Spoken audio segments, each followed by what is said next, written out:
Bom, né? Sentir a presença de Deus, né? E pode se acomodar, meus irmãos. Sente-se. Quero que você fique o mais confortável possível. Eu vou bater só da altura da cintura para cima. Tá bom? Mas eu queria que você repetisse comigo uma pequena frase.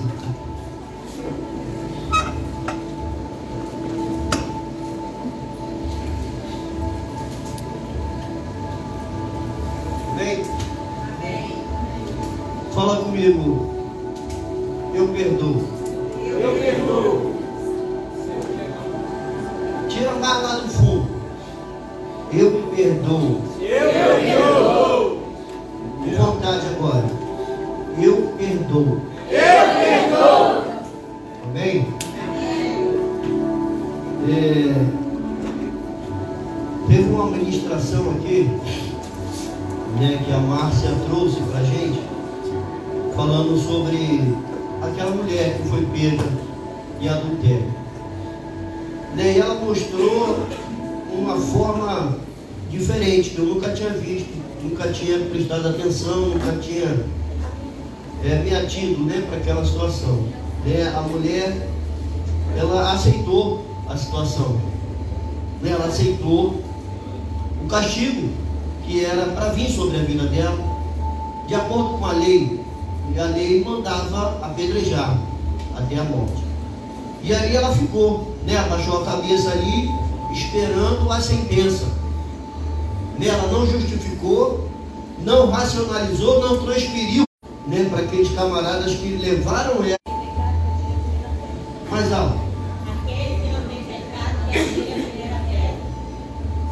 Aquele que não tiver pecado, que seja o primeiro a atacar uma pedra nela. Aquele que não tiver pecado, não é isso? Vamos ler onde é que está isso?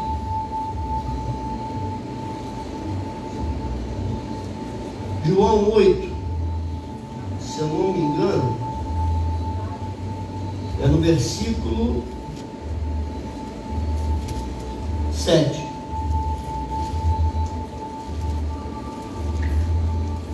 Amém? João 8, versículo 7.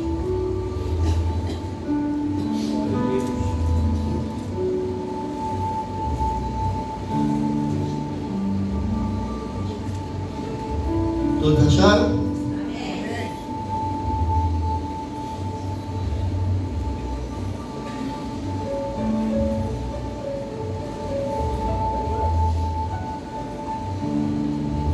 João 8, versículo 7.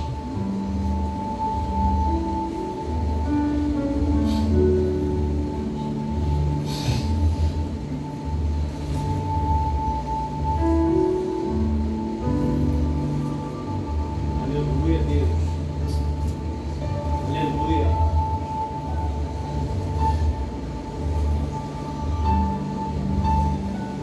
Amém?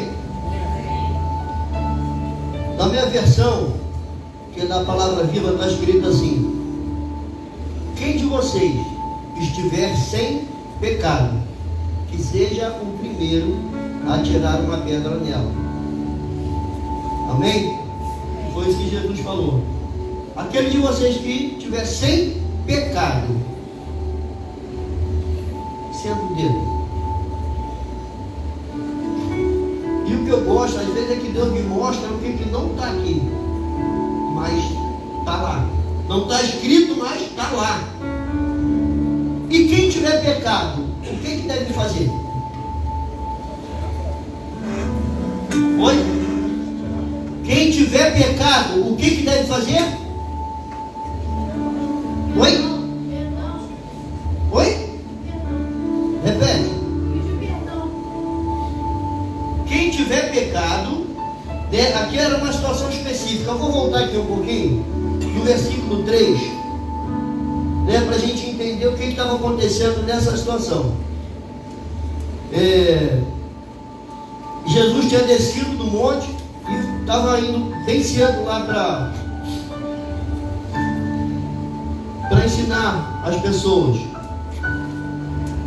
Porém, Jesus, versículo 1, Jesus voltou para o Monte das Oliveiras, mas no outro dia de manhã, bem cedo, estava de volta no templo. Isso é o versículo 2. Logo se reuniu uma multidão e assentou para falar a eles. Então Jesus estava no templo ensinando bem cedo, de manhã, logo depois que ele desceu do monte. No versículo 3, quando estava falando, os mestres da lei e os fariseus trouxeram-lhe uma mulher apanhada em adultério. Quem foi que trouxe até Jesus essa mulher? Os fariseus e os mestres da lei. Não era qualquer pessoa, não eram pessoas comuns, né? Eram os doutores da lei, eram os sacerdotes, era aquela rapaziada que Jesus batia muito neles, era de hipócrita para baixo, porque eles até ensinavam, mas eles não obedeciam a palavra. Eles ensinavam a palavra, mas não obedeciam a palavra. E Jesus até falava, o que eles ensinarem, pode fazer. Agora só não imitem a conduta deles. Que eles até ensinam direitinho, mas eles não praticam. Hipócrita que eles são. Então é só para a gente ter um panorama aí de quem eram os caras que foram apresentar, quem eram os acusadores. Para tu entender que não tem nada a ver com eles também. E colocaram ela diante da multidão e chamaram ele de quê? Mestre. Disseram a Jesus, no versículo 4, esta mulher foi surpreendida no próprio ato de adultério. Lembra da hora que era? Cedinho, logo assim que Jesus chegou no templo. Como é que esses caras apanharam ela? Em adultério. Já tinha uma trama aí por trás dessa situação. Você vai entender agora. A lei de Moisés manda que ela seja apedrejada. E o Senhor, o que diz? No versículo 6, explica. Eles estavam procurando apanhar Jesus, dizendo alguma coisa que pudesse usar contra eles. Então, na verdade, ali eles queriam era Jesus. Eles queriam pegar Jesus em alguma contradição e usar isso contra ele. Eles estavam buscando algo para acusar Jesus. E a mulher foi de busca. Provavelmente armaram uma situação, né? Não sei, não está escrito aqui, mas né, pelo que diz aqui, né, eles estavam procurando. Procurando é o quê? Né? É catando, vasculhando. Eles estavam, para mim, eles fizeram uma armadilha para pegar essa mulher aqui. E a intenção deles era justamente acusar Jesus de alguma coisa, de alguma contradição. Né? Só para a gente ter um panorama de quem eram os acusadores. Eram os doutores da lei, eram os religiosos, eram pessoas que conheciam a palavra de Deus, não eram pessoas comuns. E aí tem aquela conversa lá, eles perguntam para Jesus, o que a gente deve fazer? O que tu fala? Né? A lei manda fazer isso, e o que você diz? E ele diz, quem de vocês estiver sem pecado, que seja o primeiro a tirar uma pedra nela. E aí a pergunta, e quem tiver pecado, o que deve fazer? Fala, meu pastor. O que deve fazer nessa situação? Quem tiver pecado faz o quê? Perdoa. Quem tiver pecado, perdoa. Para quê? Por quê? Para que os seus pecados também sejam perdoados. Está escrito aqui. Pai Nosso, ensinando isso para a gente. Perdoa, para que você também seja perdoado. Então, a gente liberar o perdão tem um propósito. Que propósito é esse? Que nós também sejamos perdoados. E aí um dia, conversando com uma pessoa, a pessoa falou assim, né? Perdoar não é comigo não. Falei, pô, mas Jesus mandou os caras perdoar. Foi isso que Jesus mandou eles fazer. Não era pedra, era perdoa ela. Jesus estava pedindo para eles perdoarem ela. Aquele que não tiver pecado, perdoa. Mas quem tiver pecado, perdoa ela. E o que eles fizeram? Perdoaram ou não perdoaram? Perdoaram, porque eles foram embora. Não ficou nenhum para acusar ela. Então Jesus ensinou eles a fazer o quê? A perdoar. E essa parte aqui que não está escrita aqui, mas Deus me mostrou isso. Quem tiver pecado faz o quê? Perdoa. Que foi perdoando um por um. Deixa para lá, não tem mais nada contra você não. Porque eles viram também que eles também precisavam de perdão. Eles também precisavam de perdão. E aí eu quero falar um pouco sobre restrição. Restrição. O que significa restrição? Condições restritivas, imposição de limite, uma condicionante. A gente às vezes usa restrições para não fazer o que Deus manda, né? Perdoar não é comigo não. Pô, traição não perdoo não. Pô, o cara me deu uma volta, me deu uma pernada, não vou perdoar não. Pô, o cara me roubou, não vou perdoar não. Isso é o quê? Isso é restrição, né? E engraçado, pô, porque você vai para o inferno com maior razão, com toda a razão do mundo. Você vai para o inferno. Por quê? Porque você não perdoou. Porque você está certo. O cara errou mesmo. O cara deu mole mesmo. O cara traiu, mentiu, manipulou, roubou. Não estava lá na hora que você precisava. Cadê o papai? Na hora que eles precisam.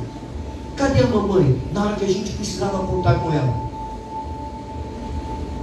Né? Muitas pessoas aqui foram criadas sem pai, sem mãe, abandonado, pequeno, e foi sobreviver de alguma forma. Isso gera trauma, complexo, inferioridade, rejeição.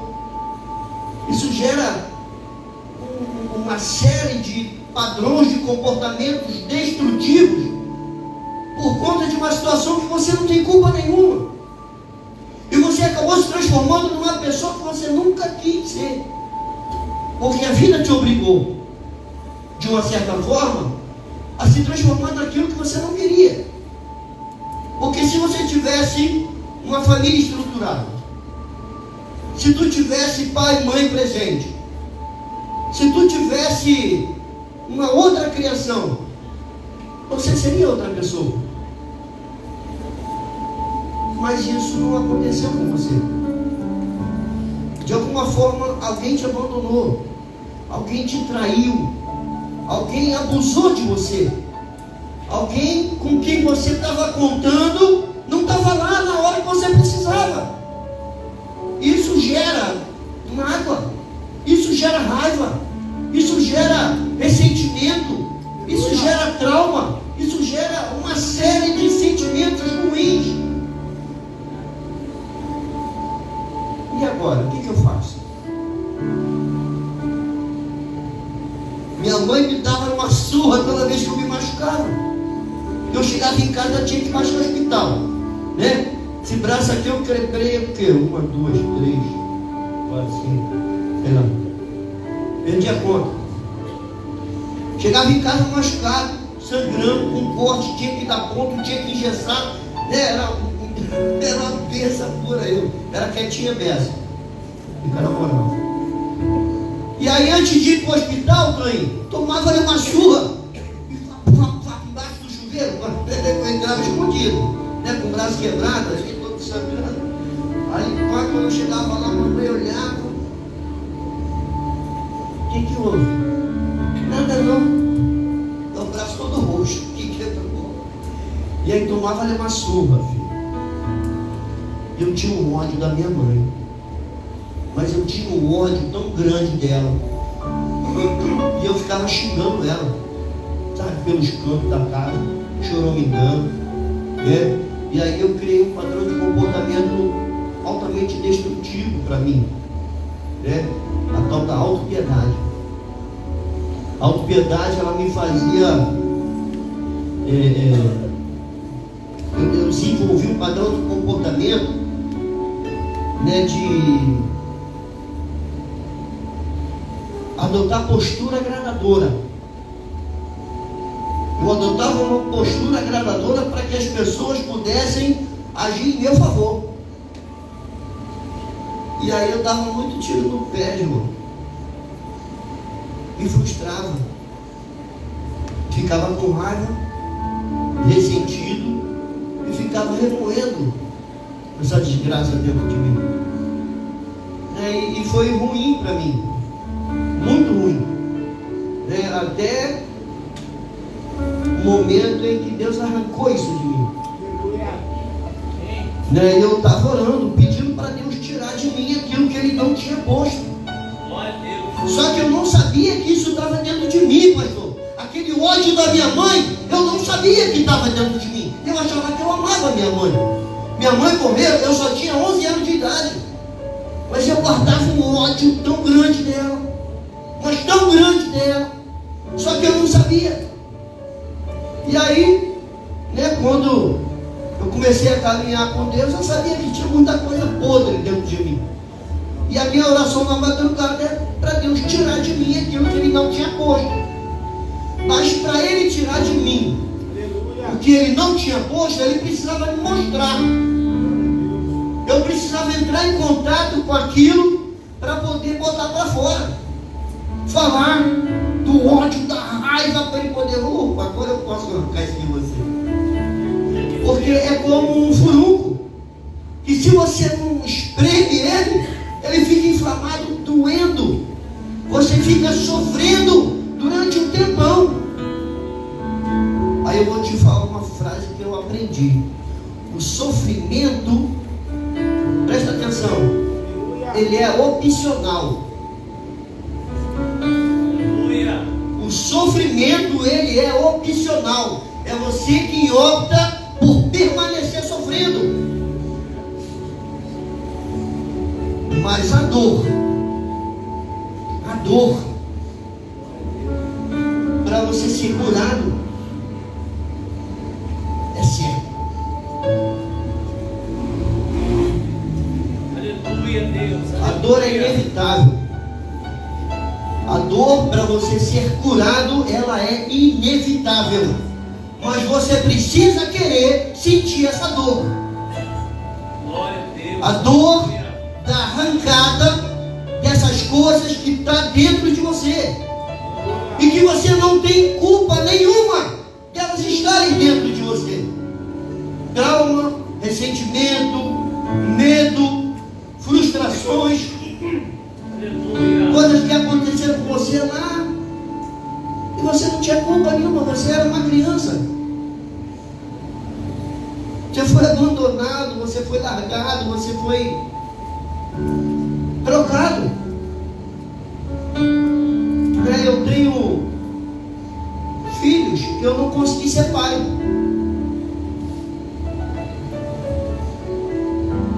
Eu troquei eles por droga.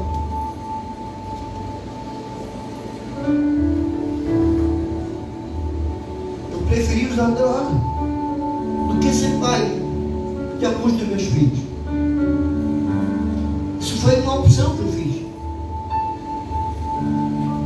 Quando eu vim vim conhecer o meu primeiro filho, ele estava com 18 anos. Né? Já estava com Jesus. Né? Fui me apresentei para ele. Falei para ele, eu sou teu pai. Meu Deus do céu. Foi terrível. Eu falei, meu irmão, se a gente pudesse ser amigo, para mim já tá bom. Não precisa me chamar de pai, não quero ser, mas né, se puder contar comigo. Mas eu expliquei para ele o que aconteceu comigo. Né? Eu não estava dando justificativa. Eu estava contando para ele aquilo que tinha passado e tinha afastado a gente. E aí a gente está falando sobre restrição, né?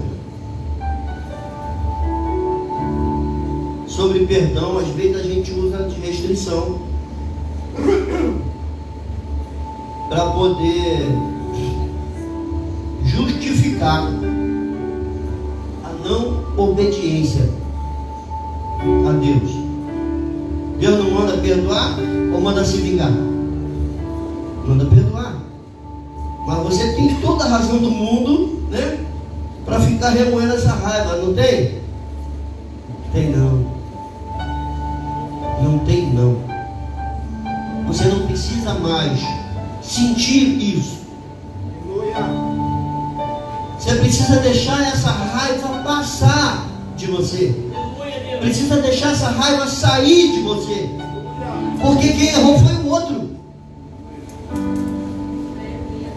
Né? Depois que Deus arrancou de mim o ódio que eu tinha da minha mãe, foi que Ele foi mostrar por que ela me tratava do jeito que ela me tratava. Foi porque ela foi tratada do mesmo jeito. Ela foi criada assim. E aí o que ela tinha para me passar? Correia, chinela, surra. Era o que ela podia fazer, porque era o que ela tinha para dar. E aí eu pude compreender ela. Não tinha o que ela fazer, a não ser dar o que ela tinha recebido. Eu falei, caraca, maluco, era só isso. Né, pai, esse louvor aqui que foi entoado aqui, eu gosto muito dele, cara. Ele faz o que? Pula a montanha, porque destrói as mentiras para poder te encontrar. Aleluia. E ele faz isso, e às vezes a gente carrega uma mentira dentro da gente durante tanto tempo. E a gente acha que ela é verdade.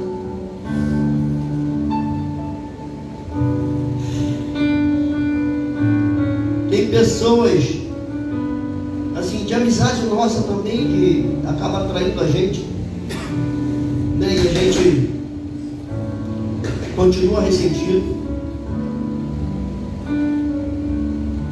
Tem muita coisa dentro da gente que precisa sair da gente. Vamos lá em Lucas 23. Só voltar um livro aí, com poucas páginas para trás, tá?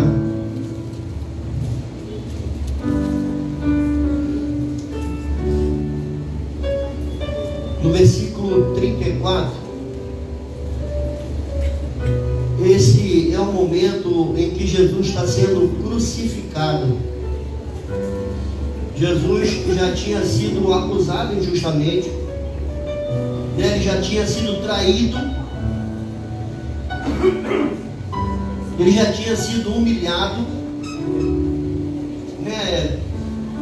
Abusaram muito dele, né? Bateram muito nele, pregaram ele na cruz, né? Pintaram e bordaram com ele, acusação falsa, né? Tudo que a gente está falando aqui ele passou. Foi traído, foi humilhado, foi trocado por Barrabás, pediram para soltar um criminoso. E aí ele fala assim, no versículo 34, Pai, perdoa-lhes, porque não sabem o que estão fazendo.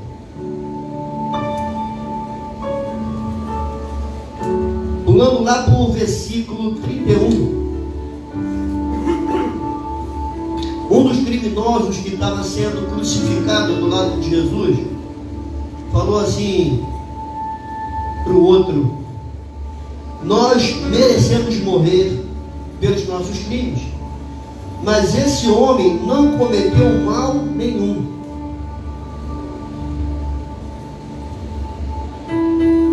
Nós merecemos morrer pelos nossos crimes, mas esse homem não cometeu mal algum. Então o que ele estava fazendo ali? Ele estava reconhecendo a miséria dele, reconhecendo que ele merecia o castigo que ele estava recebendo ali, né? Mas em contrapartida ele estava reconhecendo a santidade de Jesus. Ele não cometeu crime nenhum. Presta atenção nessa chave aí, que ela pode ser que ela vire alguma coisa dentro de você. Vai depender de você. Sofrimento opcional, a dor do crescimento ela é inevitável. Ele reconhece a miséria dele, ele reconhece que ele merece o castigo que ele estava levando, e reconhece a santidade de Jesus. No versículo 43, não, no 42, esse foi o 41. No 42, ele fala para Jesus. Tem versão que ele chama Senhor. Lembre-se de mim quando o Senhor entrar no seu reino. Tem versão que chama ele de Jesus, tem versão que chama ele de Senhor. Eu não sei como é que está a versão. E no 43 Jesus diz assim, ó: eu afirmo a você, hoje você estará comigo no paraíso. Hoje você estará comigo no paraíso. Entendeu por que ele não foi para o inferno? Ele até merecia ir para o inferno. Aquela mulher adúltera merecia morrer apedrejada, mas ela reconheceu e aceitou a miséria dela. Essa daqui sou eu, Pai. Esse sou eu, Pai. Um ódio que eu tinha da minha mãe, eu não sabia, e Deus me mostrou como esse ódio. Eu estava no meu trabalho, sentei na mesa da manicure e li uma frase dentro de um livro que a menina estava lendo. Olha a frase: aquele beijo que a mãe dá no filho e a dor passa, eu nunca tinha recebido. E aí me vem aquele ódio todinho, me vem aquela lembrança todinho das surras que minha mãe me dava quando eu simplesmente me machucava porque eu estava quieto. Estava aprontando merda. Eu brincava muito, corria, pulava, me machucava toda hora e chegava em casa e ainda tomava uma peia, né? Peia arrumada, para depois ir para o hospital.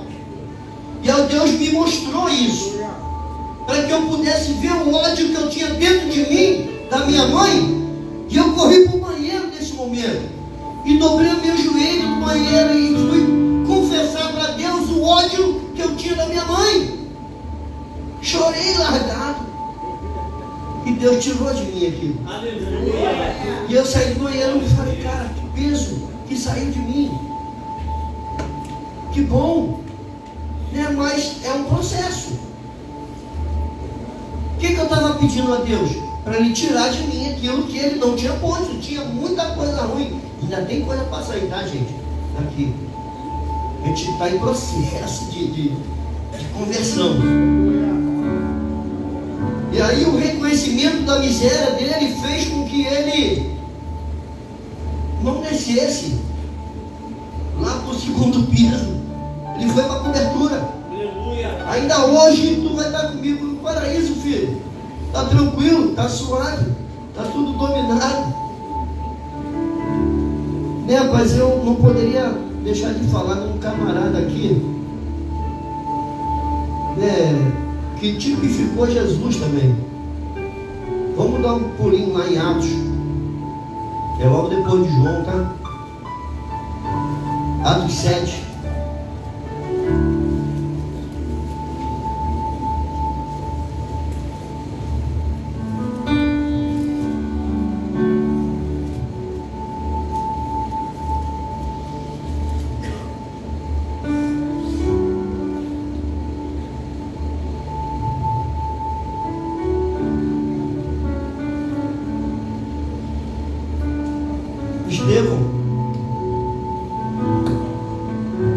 Estevão estava pintando os canecos.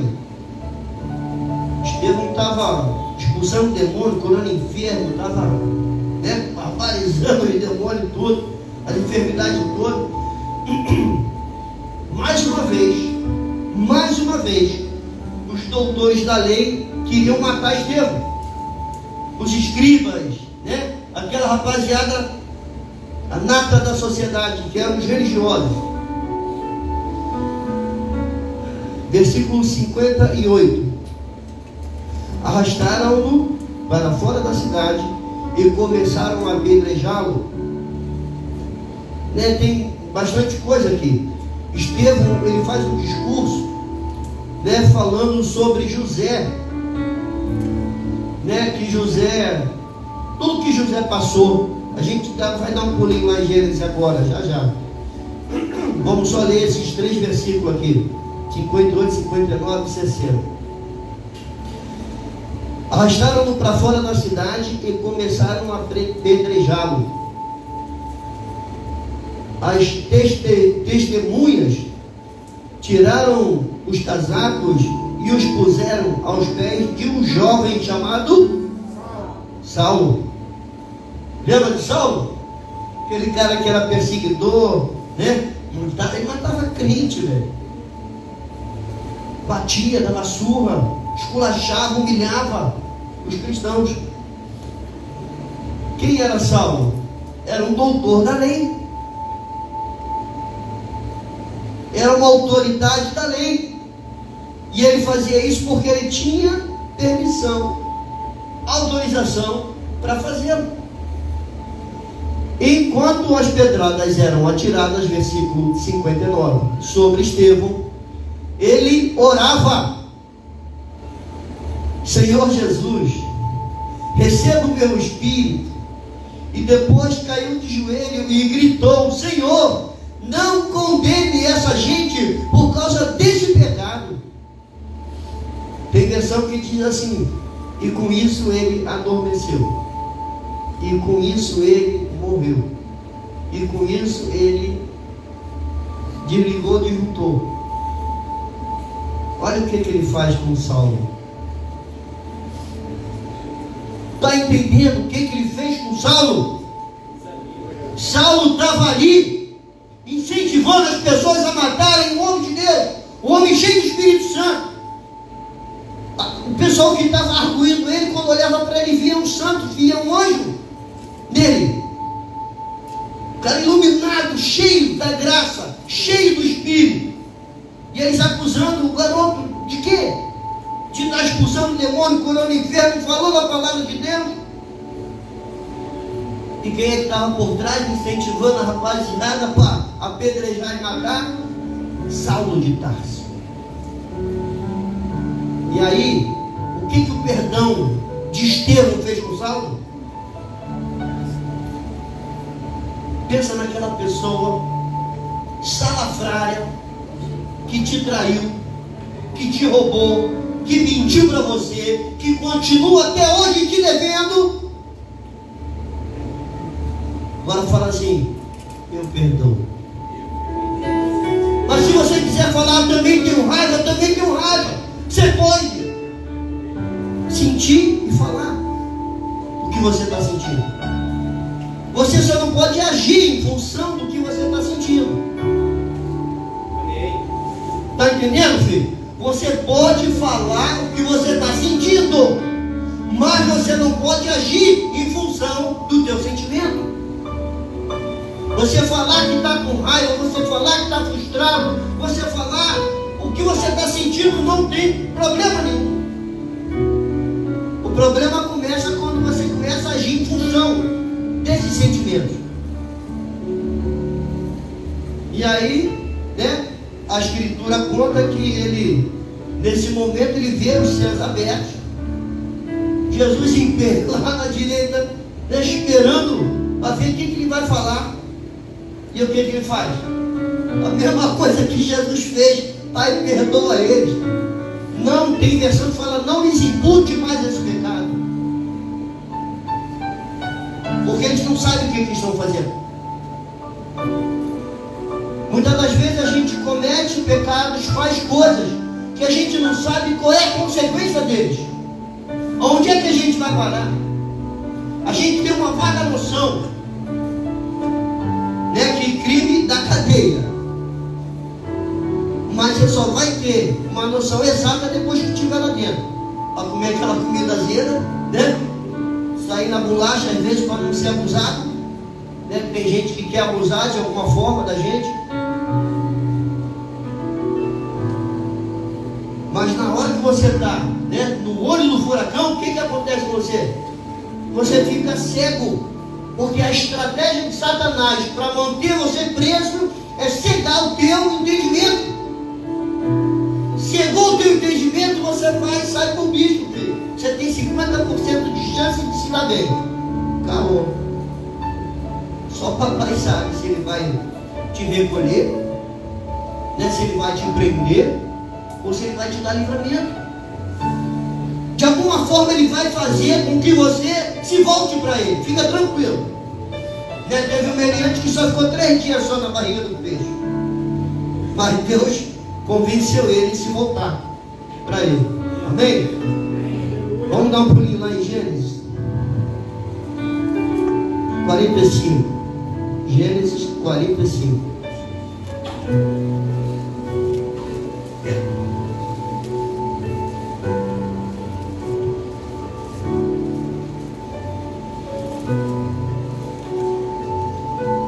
Essa passagem fala de que José já tinha encontrado os seus irmãos, eles já tinham ido lá comprar mantimento. José os reconheceu. O que tu acha que José sentiu, João, quando viu os caras que bateram nele, deram uma coça, venderam ele como escravo? Ódio, que ódio. Ele arma aqui uma estratégia aqui para fazer eles trazerem Benjamim, porque Benjamim era o irmão dele, da mesma mãe. E aí a palavra de Deus diz que Estevão fala, né, sobre os patriarcas, aquela rapaziada que formou as tribos, né, os escolhidos de Deus. Os caras eram terríveis também. Foi eles que venderam José, que eram os irmãos dele, os patriarcas. Depois veio a tribo de Benjamim, tribo de Judá, tribo de não sei o quê, tribo de Pereré, tudo. É esses caras que venderam ele. E aí, né, eu vou ler aqui do versículo 1 do capítulo 45. Então José não conseguiu mais se conter diante de todos os que estavam com ele e gritou: saiam todos daqui. Né, ele já tinha armado um esquema para arrancar, trazer os irmãos de volta. Eles já tinham vindo pela segunda vez comprar coisa lá no Egito. Aí ele mandou botar, né, a taça dele, né, no saco de Benjamim, né, o saco de trigo, né, que ele estava levando. E aí ele manda o empregado dele, vai lá, diz que eles, né, roubaram alguma coisa daqui, e com quem tiver o roubo vai ser escravo dele.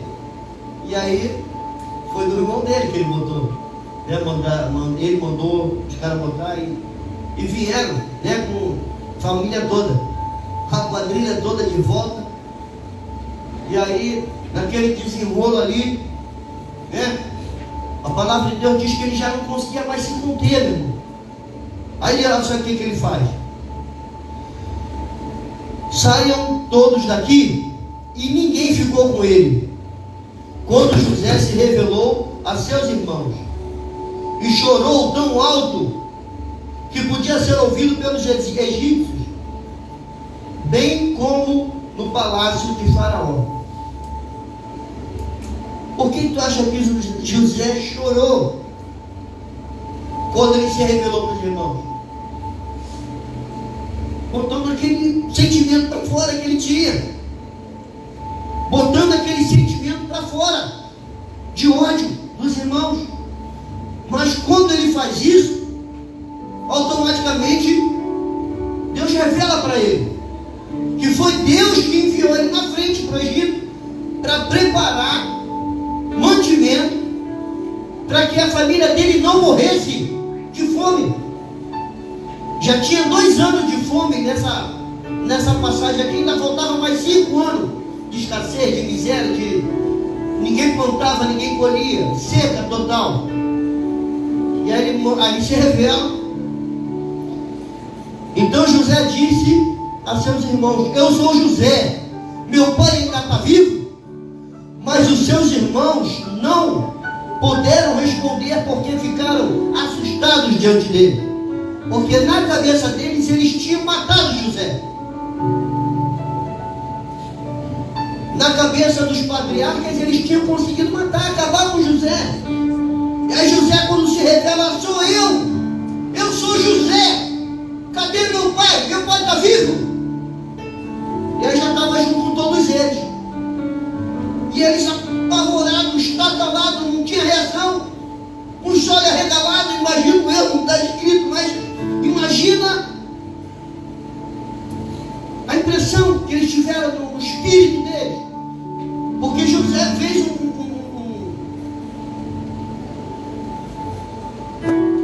como chama aquilo de psicologia, com eles, fizeram uma bagunça. José fez uma bagunça na cabeça deles, para que eles voltassem com Benjamim.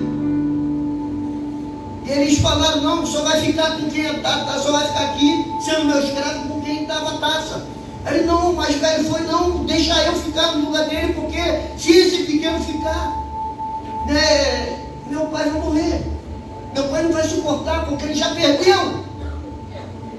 o irmão dele. E aí José se revela: sou eu sou José.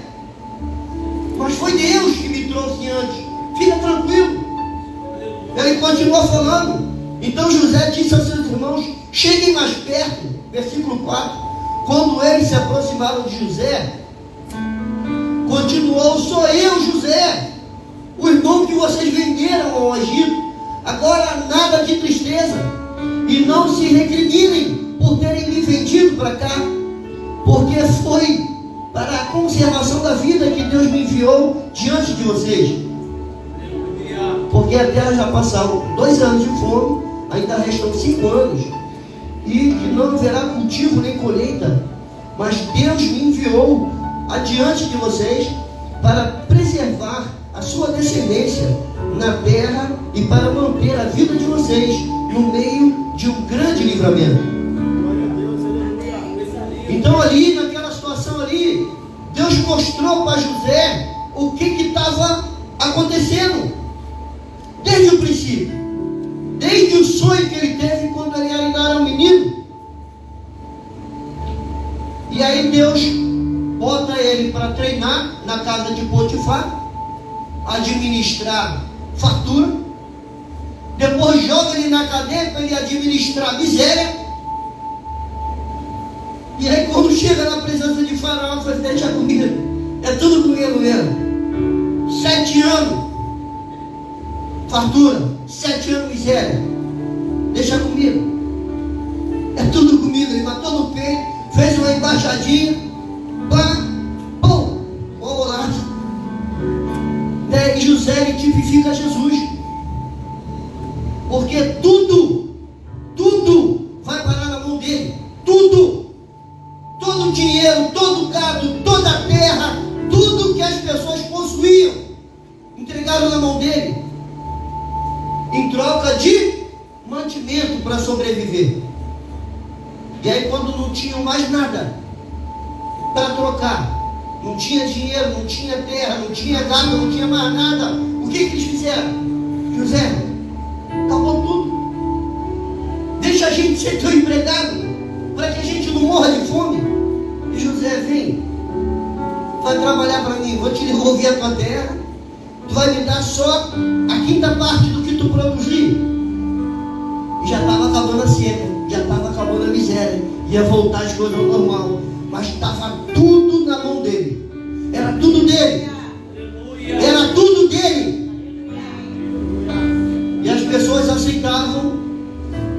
imagina você plantar, colher, sem nada, porque Ele dava a semente para você se alimentar e também dava a semente para você plantar. Olha só o que o papai está falando agora. Aquele que dá semente é o que semeia e pão para alimento. Está escrito ali, 2 Coríntios 9:10. Aumentará a tua sementeira, multiplicará os frutos da tua justiça, te enriquecerá em todas as áreas da tua vida, para toda a generosidade. Então Deus, Ele se mostra aqui para José, e José se comporta à altura,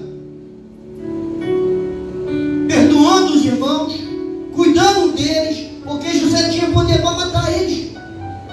José poderia se vingar deles. E o que José fez? Perdoou.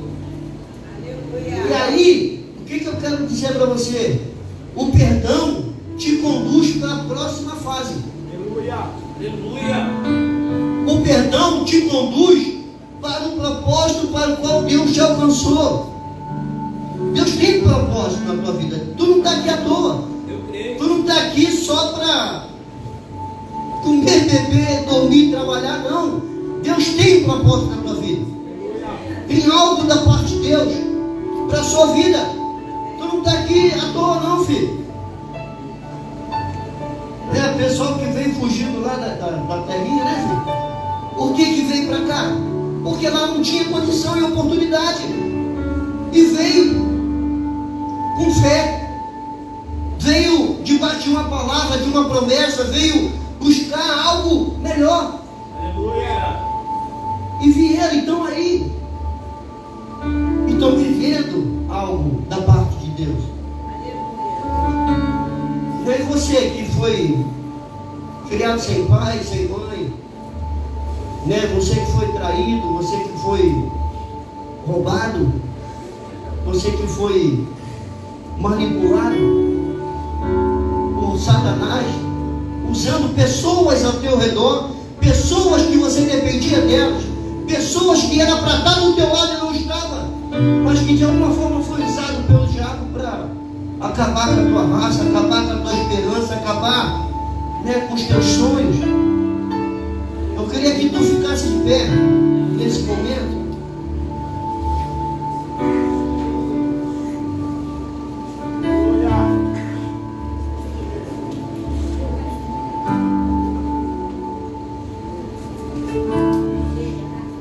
Eu queria que você trouxesse a memória essa pessoa que de alguma forma